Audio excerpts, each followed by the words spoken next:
से मैं तो रही हूँ शहर में, कभी भी पूजा न की अपने घर में। अपन संस्कार और संस्कृति से दूर ना होखेगी। बचपन से मैं तो रही हूँ शहर में, कभी भी पूजा न की अपने घर में।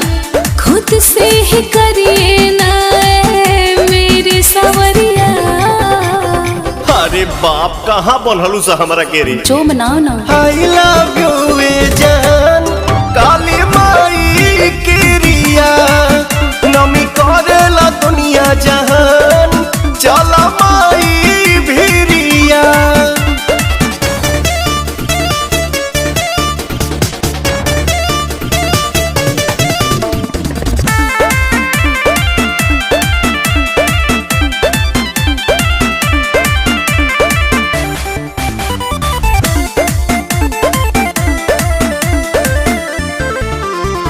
भूखी पियासी नहीं 9 दिन रहूंगी, मुझसे न होगा ना जी मैं ना करूंगी।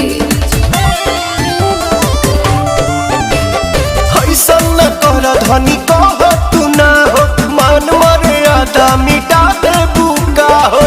आपका पुराना है मेरा नया नजरिया।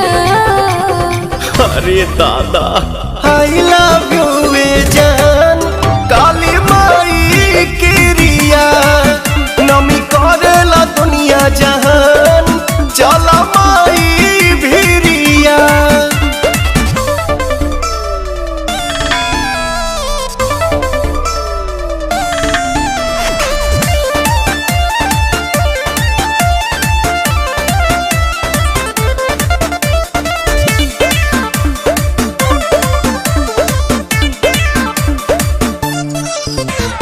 दान जाति दूंगी तो मैया लेंगी क्या, साथ बैठ जाऊंगी तो दर्शन देंगी क्या। हाँ बोलिए। का बोली। पवन कहेले धर्म करम ने किया, होई महसूस अंतरात्मा से देखिया।